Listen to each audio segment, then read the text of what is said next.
Bismillahirrahmanirrahim. Assalamualaikum warahmatullahi wabarakatuh. Selamat datang para peserta semua di acara Banyuwangi Aktivis Podcast dalam serial Belajar Bersama dan Saling Berbagi Ilmu. Dan alhamdulillah pada hari ini kita kedatangan satu tamu yang luar biasa, seorang rekan saya bernama Bramastra Purnomo-Sidi, sarjana hukum, Master Business of Administration, salah satu lulusan dari Institut Teknologi Bandung ya, ITB. Itu kita saat ini kedatangan tamu yang luar biasa ini untuk memberikan satu informasi ilmu bersama yang akan beliau paparkan, yaitu tentang Porter 5 Forces. Nah, Porter 5 Forces ini apa? Saya juga kebetulan baru pertama kali mendengar. Selanjutnya juga bagaimana kita menggunakan Porter 5 Forces ini, manfaatnya apa, cara menggunakannya. Mungkin langsung saja kepada Saudara Bramastra Purnomo-Sidi untuk berikan pemaparannya. Nah, ini sebenarnya Porter 5 Forces dicetuskan oleh Profesor Porter dari Harvard. Dia itu mencari sebuah gambaran bagaimana sebuah industri ini baik untuk dimasuki atau tidak. Konsepnya seperti itu. Dia membagi 5 faktor. Mudahnya begini, 5 faktor ini kita membuat suatu rating 0 sampai 15, di mana semakin ketat semakin angkanya semakin besar. Bisa menggunakan 1 sampai 5 atau 1 sampai 10. Contoh, misal di sini kan ada rivalitas antar industri. Jika semakin banyak industri yang bersaing, maka industri ini semakin ketat, jadi semakin kurang menarik. Ada juga supplier. Jika supplier ini adalah supplier tunggal, maka ini juga semakin ketat untuk memperebutkan barang. Semakin sedikit supplier, maka semakin tidak menarik. Untuk buyer, kita juga tidak boleh tergantung pada pembeli tunggal. Kalau pembelinya semakin hanya satu, maka persaingan dalam suatu industri makin ketat. Apalagi jika ada sebuah substitusi atau alternatif bahan lain. Ada alternatif bahan lain semakin berbahaya. Atau juga mungkin ada orang yang akan masuk dalam industri ini. Sebagai contoh sederhana seperti ini. Jika dalam industri buku tulis, ada hanya 3 perusahaan di industri ini yang berkompetisi, itu bagus karena cuma 3 hanya sedikit, itu kan 10 ataupun 1000. Tapi jika di industri buku ini ada hanya 1 orang supplier penyedia kertas, maka 3 perusahaan tadi memperebutkan satu supplier ini untuk mendapatkan bahan baku. Maka ini sudah tanda bahaya karena hanya ada 1 supplier. Apalagi jika pembelinya ini adalah hanya ada 2 instansi, jadi sedikit sekali. Ini juga semakin ketat untuk persaingannya. Dan jika ini juga ada ancaman untuk alternatif seperti PDF, dia akan juga semakin tidak baik. Apalagi jika ditambah dengan orang yang akan baru masuk ke industri ini, ada suatu perusahaan lain atau beberapa perusahaan yang akan masuk dalam industri ini akan baik. Jadi kita lihat untuk contoh tadi, bargaining power of supplier di sini itu ketat, industrinya ini longgar, di sininya ketat, di sininya ketat, jadi 4 lebih ketat daripada 1, maka ini tidak menarik. Akan tetapi ada suatu industri yang menarik untuk dibahas menggunakan alat ukur ini, framework ini. Bagaimana jika industrinya ini merupakan industri perusahaan listrik negara? Mohon maaf, sebelum masuk ke perusahaan listrik negara, saya ingin merecap tadi. Oke, sudah dibuka ya. Berarti ini kan Porter 5 Forces ini 5 faktor kekuatan, 5 kekuatan. Di sini kan ada 4 ya, ada 4 kekuatan yang ditarik 1 industri rival. Ada 4 kekuatan ditarik 1 industri rival. Untuk pembeli dan supplier semakin sedikit, maka akan tetap. Kalau untuk supplier dan buyer semakin sedikit pihaknya atau mungkin yang main sana itu akan semakin ketat. Tapi kalau untuk yang kiri kanan, new entrant sama substitusi semakin banyak ya, bicara semakin banyak maka semakin ketat. Oh begitu, saya baru memahami nih. Jadi itu ya, kalau suppliernya semakin sedikit berarti power dia kan semakin besar. Bicara power berarti bukan jumlah, kan seperti itu. Power dari misalkan kalau usaha monopoli kan otomatis powernya luar biasa. Atau kata tadi ada dual monopoli, Tokopedia dan Shopee, itu kan dual monopoli kalau saya lihat. Nah, ini artinya ketika semakin besar kekuasaan suatu perusahaan dalam satu industri, itu akan berbahaya. Persaingannya buyers pun seperti channel buyers, jika hanya channel buyers ada hanya sedikit, maka powernya buyers ini pun menjadi power yang besar. Sedikitnya jumlah kan sebuah power yang besar. Itu kalau dari bicara suppliers, kalau dari alternatif dan new entrants itu bicara banyaknya jumlah ancamannya banyak atau besar. Gimana? Betul. Ini betul ya? Iya, betul. Oke, saya sudah bisa memahami itu sudah. Oke, lanjut sekarang. Ada permasalahan tadi yang disebutkan. Kalau ini diterapkan di perusahaan listrik negara contohnya misalnya. Gimana itu maksudnya? Lanjutkan. Jika bagaimana di perusahaan listrik negara PLN, misalkan di sini pada suatu ketika listrik rival atau antar kompetitor tidak ada, PLN tidak punya kompetitor, supplier dari semua PLTU sangat banyak sekali, tidak mungkin ada yang swasta maupun yang memiliki aset dari BUMN, sedangkan buyernya juga banyak, artinya PLN hampir tidak punya musuh di sini. Threat of new entrance dapat dihilangkan karena adanya peraturan undang-undangan yang melarang. Namun, adanya sebuah substitusi lain untuk mendapatkan listrik ini. Jadi ancaman baru dari PLN apabila dahulu kita harus melakukan sistemnya on-grid, yaitu menyambungkan kabel ke rumah untuk mendapatkan listrik, kita mendapatkan suatu solusi baru, yaitu alternatif baru, solusi baru yaitu PLTS atap, yaitu pembangkit listrik tenaga surya yang diletakkan di atap, di mana pembangkit listrik tenaga surya ini jauh lebih eco-friendly, lebih mudah untuk tidak merusak lingkungan. Dia juga tidak tergantung pada harga listrik yang ditetapkan oleh matahari gratis, hanya alatnya saja kita bayar. Alatnya saja kita bayar. Nah, masalahnya akan tetapi substitusi ini juga mendapatkan kendala karena substitusi ini jika digunakan dalam skala masif, seluruh Indonesia menggunakan PLTS atap, maka tidak ada yang menggunakan sistem on-grid, semuanya off-grid menggunakan PLTS atap, dan disitulah PLN mungkin hanya melayani BUMN dan industri atau instansi pemerintah saja.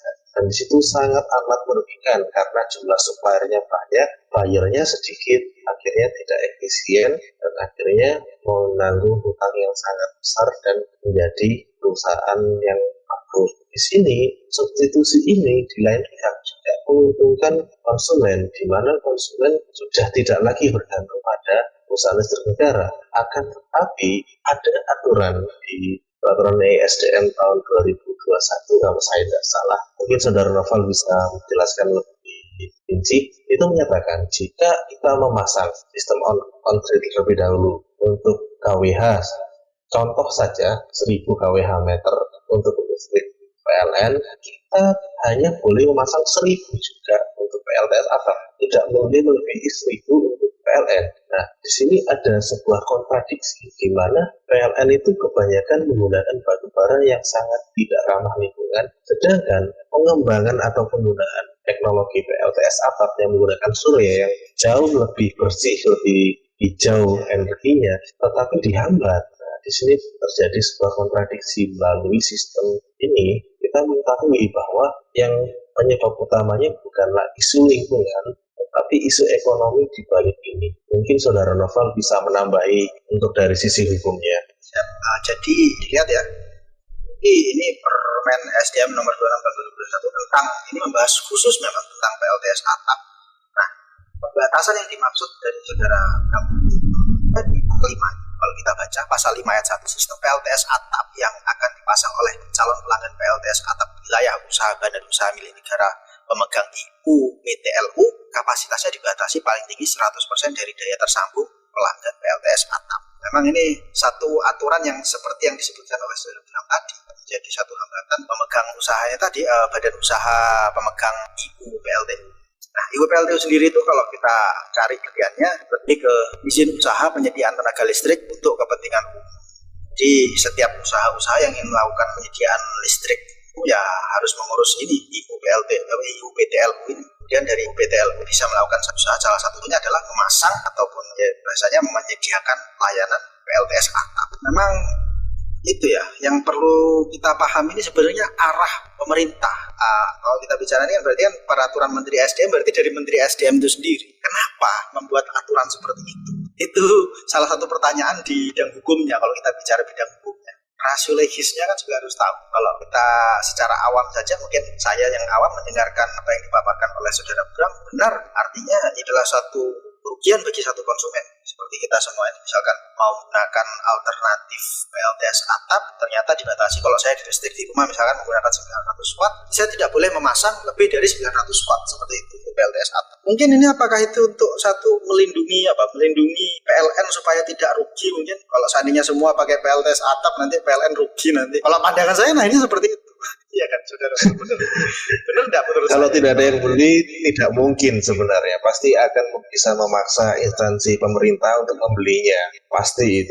PLN lebih berat di ini ya, untuk maintenance jaringannya itu lebih berat. Tapi jika PLTS atap, karena mungkin satu PLTS atap itu bisa menghidupi cuma satu kelurahan gitu, sehingga jumlah kabel yang ditanam pun juga semakin sedikit. Dia bisa lebih ekonomis di situnya, juga kan dia tidak perlu lagi untuk bahan bakar juga kan, karena cuma butuh matahari saja. Sedangkan PLN masih paling besar menggunakan batu bara untuk PLTU-nya. Ada juga PLTA tapi itu buatnya sangat kecil dibandingkan PLTU sendiri. Jadi saya rasa dari segi ekonomi sangat kurang efisien untuk penyaluran daya listrik ke konsumen melalui jaringan listrik yang terpusat seperti ini. Lebih cocok PLTS atap, mungkin banyak, tapi jangkauannya kecil-kecil itu lebih baik. Apalagi untuk di daerah-daerah yang jauh dari gardu listrik, jauh dari gardu induk, ini lebih menguntungkan sebenarnya. Apalagi kepulauan, apalagi kalau kita melihat negara kepulauannya. Sederhana aja, Lombok ke Gili Trawangan. Pulau Lombok Gili Trawangan itu ada jarak selat gitu.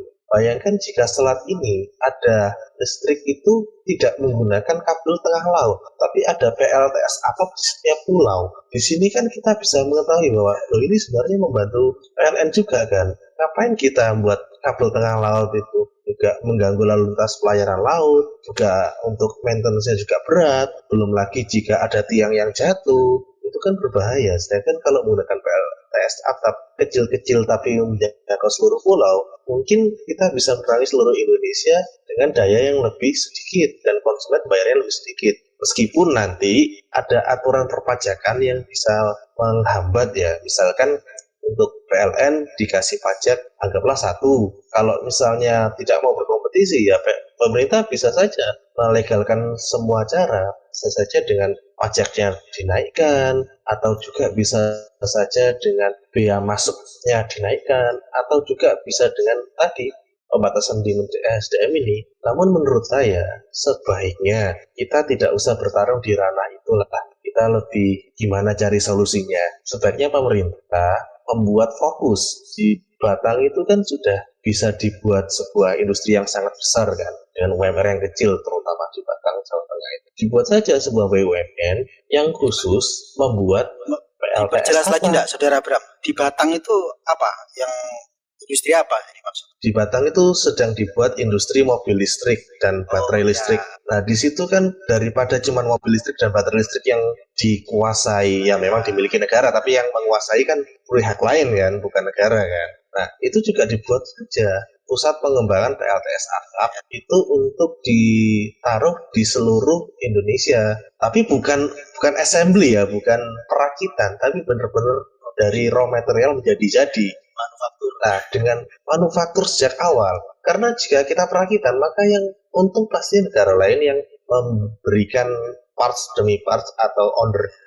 sebutan parts, bagian demi bagian yang kita rakit sendiri, otomatis kita tidak punya apa-apa gitu. Kita tidak punya kekayaan intelektualnya, kita tidak punya efisiensi untuk suppliernya dan lain-lain. Ya kalau bicara tadi perakitan, mungkin niatnya sejak awal semua perakitan yang ada ini awalnya ya karena kita itu tujuannya mau ke manufaktur, tapi karena mungkin investmentnya besar atau mungkin juga ada pelarangan dari luar negeri kalau seandainya ini kamu kalau mau memproduksi nanti malah kita bisa ada masalah dengan supplier luar. Kita mau bikin pabrik manufaktur mobil perusahaan raksasa besar di luar, Toyota, itu tidak akan tinggal diam. Pasti bagaimana caranya merubah aturan di Indonesia untuk supaya ya di sini hanya assembly saja, kan itu kan bisa terjadi. Terus mungkin juga ya dari PLTS yang tadi bisa jadi, kenapa secara dilihat dari Indonesia sebagai negara kepulauan baik ketika kita melakukan PLTS itu membangun di setiap sistem PLTS atau seperti yang sudah disebut disebutkan oleh saudara Bram. Tapi yang jadi masalah nanti apakah pengaruh dari faktor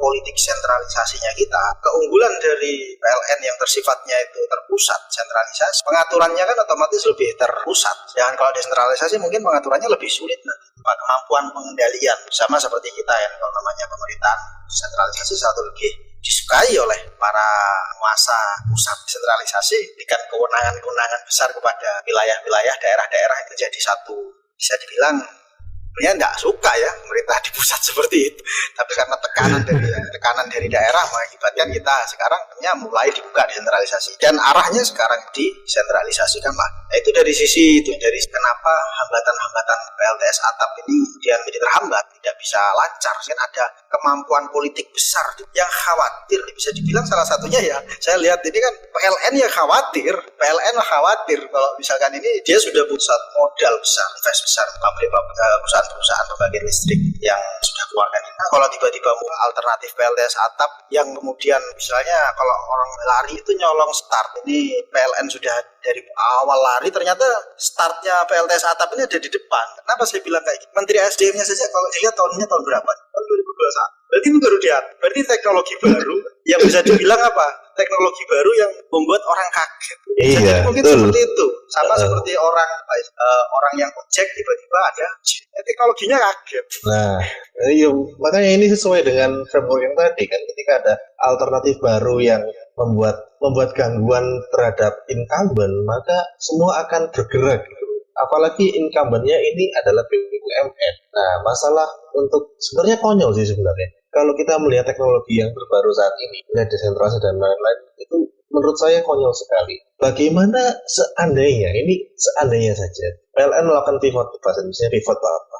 Peralihan dari yang awalnya PLTU base berbasis PLTU menjadi PLTA base. Dia yang punya anak perusahaan untuk membuat, dia yang mendistribusikan, dan otomatis setiap alat dari PLTS dimanapun seluruh Indonesia itu kan bisa saja kita pasangin alat yang tergabung dengan satelit, sehingga kita tahu, produksi PLTS setiap tahun itu berapa sih? Produksinya sekian biasa. Dan itu bisa online dan mudah sekali. Akan tetapi memang tantangannya ini juga harus mengubah undang-undang lain, yaitu undang-undang telekomunikasi. Saya lupa undang-undang berapa yang melarang untuk penggunaan frekuensi tertentu di dalam negeri, sehingga frekuensi tertentu itu harusnya digunakan untuk seperti 5G kan mau di 1400, 1500 Hz kalau nggak salah ya. Terus kemudian TV analog juga mau dimatikan untuk biar 5G udah masuk. Harusnya dibebaskan aja untuk radio teknologi jarak dekat, ya sekitar 1 atau 5 km lah jaraknya, itu dibebaskan saja. Meskipun akan mengganggu frekuensi lain ya nggak apa-apa, asalkan kita bisa memonitor kan jarak dekat saja nggak masalah juga. Dengan begitu PLN dapat laporan yang secara real time dan juga masyarakat juga dapat listrik murah dari seluruh negara. Cuman pasti jika ada dari 5 faktor tadi, quarter five force tadi, ada satu yang diuntungkan, 4 pasti ngamuk-ngamuk gitu loh. Nah, 4 ini supaya nggak ngamuk-ngamuk gimana caranya? Nah, itu harus jadi PR-nya para yang dibayar oleh negara lah. Ngapain kita mikir juga kan? Kita juga nggak dibayar sebagai PNS dan lain-lain.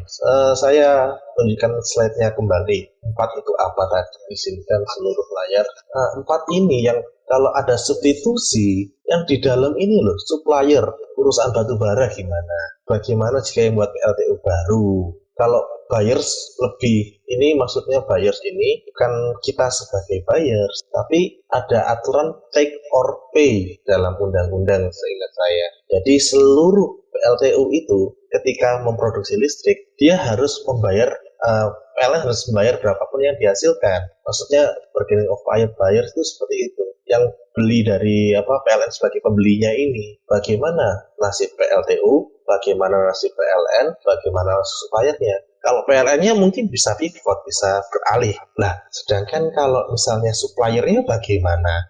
Terus yang sudah kadung membuat PLTU bagaimana? Ya, Jadi itu yang saya tangkap juga. Saya tadi sempat berpikir ketika PLTS atap ini dibangun, ya pasti kekuatan dari PLTU ini akan berontak. Karena PLTU ini otomatis kan akan merasa terancam dengan adanya PLTS atap. Bisa jadi nanti jualannya dia pengaruh, mikirnya ya. Jadi mungkin kekuatan istilahnya keterkaitan antar satu sektor. Apalagi kalau bicara tadi adanya hak dalam supplier itu memang tidak bisa tidak akan saling mempengaruhi, saling tali ulur. Kalau di kasusnya pengadaan listrik tadi ya supplier ada PLTS atap, ya sama-sama bicara listrik kan. Jadi ibaratnya ini sebuah efek domino, jika ini satu runtuh semua ini. Ya mungkin yang runtuh ada satu sektor tertentu saja. Misalnya ketika tadi ada pergerakan itu tadi PLN misalkan mulai memandang PLTS atap ya dia mulai membangun infrastruktur tentang PLTS atap. Berarti perusahaan PLT ini harus segera istilahnya mencari cara untuk menyelamatkan diri supaya. Nah itu, kita tahu sendiri kan PLTU itu investasinya berapa miliar. Jika investasi itu tidak dikonversi menjadi minimal tidak untung, impas sajalah. Itu bagaimana caranya? Apakah dijual scrap bahasa Indonesianya itu? Apa dijual besi kiloannya atau gimana? Kan tidak mungkin. Dibuat bahan masak lagi kembali ke zaman.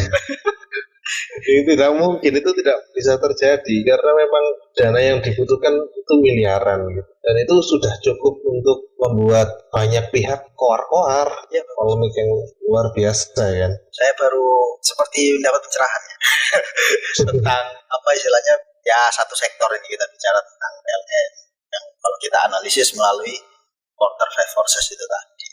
Jadi quarter five forces ini tidak hanya bisa kita gunakan analisis siklistikan saja, misalkan menerapkan di sektor telekomunikasi yang katanya tadi bicara frekuensi tadi kan, frekuensi yang kemudian dibatasi ya memang sebenarnya bicara data itu pada prinsipnya tidak istilahnya sama seperti sinar matahari. Frekuensi itu sama seperti sinar matahari. Siapa saja yang punya alat pemancar sebenarnya bisa membuat data gratisan. Dan saya bicara seperti itu. Kalau kita bicara logika ya kita samakan ya. Saya sempat berdiskusi beberapa orang. Ya, kalau kita mau menggunakan frekuensi, kita pasang di rumah kita sambungkan ke rumah lainnya, toko kan jadi satu jaringan tertentu, kita sudah punya jaringan komunikasi. Pertanyaannya itu diizinkan apa enggak kan yang kita tidak tahu kan seperti itu. Tapi kalau kita bicara selama kita punya alatnya, ya komunikasi itu jadi gratis. sama seperti kita PLTS itu, selama kita punya alatnya harusnya listrik bisa jadi gratis. Pertanyaan boleh enggak kita melakukan secara swadaya memasang PLTS atap, memasang sendiri PLTS atap itu diperbolehkan enggak untuk diri kita sendiri? Itu yang kita juga perlu paham. Kalau kita misalkan untuk diri kita sendiri ya biasanya mungkin masih ada celah yang bisa kita pergunakan. Tapi kalau kita sudah mulai ada agenda untuk keluar, nawar-nawarkan produk ke tetangga, ini yang sudah berbahaya. Iya, repot juga misalkan gini, kita punya buat sendiri gitu, terus tetangga numpang ngecas HP, apakah itu termasuk kita menawarkan ke tetangga? Padahal tetangga cuma ngecas HP, numpang, yang dayanya cuma berapa sih itu? Kecil sekali kan. Jangan-jangan gara-gara tetangga ngecas HP di tempat kita terkena peraturan ESDM itu. Kan konyol sekali begitu loh. Jadi harusnya quarter five forces ini juga dipertimbangkan dalam hal pengambilan keputusan dan kebijakan di tingkat yang lebih tinggi. Jangan hanya karena faktor yang tadi kita sebutkan, ini nggak boleh gitu. Setelah kita kulit itu juga ternyata, masalahnya di sini toh. Gitu. Ya, pada dasarnya seperti ini ya. Kalau saya memahami, saya sendiri mungkin sebagai sarjana hukum baru mengetahui tentang metode quarter five forces ini, dan para mungkin yang sudah belajar bisnis ya menggunakan quarter five forces-nya menjadi satu kebiasaan dan sebagainya. Artinya kalau ini mau diterapkan di kebijakan metode ini digunakan di pemangku kebijakan, ya syaratnya dia otomatis harus belajar tentang ini dulu. Pertanyaannya pemangku kebijakan kan belum tentu memahami tentang quarter five forces sendiri, tidak bisa diakses oleh sembarang orang. Meskipun ya kalau umum, kalau kita cari seorang yang sudah berpendidikan sekali, kalau bukan di FAK, dia tidak juga menggunakan istilahnya cari tahu celah-celah atau mana menjadi persaingan sehat. Kalau saya pahami semua dari percakapan awal kita sampai sekarang, penggunaan quarter five forces ini berguna. Kalau saya simpulkan ya berguna kalau di pemangku kebijakan itu untuk menyeimbangkan supaya satu sektor ataupun ya beberapa sektor terserah bisa diterapkan di mana saja supaya seimbang, tidak saling memberatkan satu sama lain, tidak saling, supaya industri itu tidak saling memakan satu sama lain. Ya bahasanya kalau kita kembalikan ke prinsip, ya asas greater benefit for greater number. Itu tujuannya kalau saya lihat kesejahteraan umum lah bahasanya, untuk menjadikan kesejahteraan umum di setiap industri sektor ini. Ya saya pahami seperti itu. Tapi ya kita tidak bisa memungkiri akan ada masa di mana kita harus beralih, mengadakan satu peralihan karena teknologi, terpaksaan teknologi ini. Tidak bisa jika satu industri itu memang sudah dinilai ketinggalan zaman, ada pengganti barunya yang lebih bagus, lebih efektif, lebih efisien, eco-friendly. Misalkan kita dulu pakai batu bara, ada sinar matahari, lebih bagus. Ya kalau saya memahami, tinggal menunggu waktu, manfaat atau kebaikan yang lebih besar itu akan terus terdorong arah sekarang mulai. Intinya luar biasa.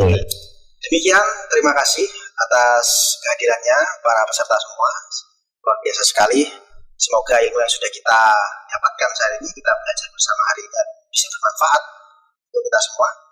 Wabillahi taufiq wal hidayah. Wassalamualaikum warahmatullahi wabarakatuh.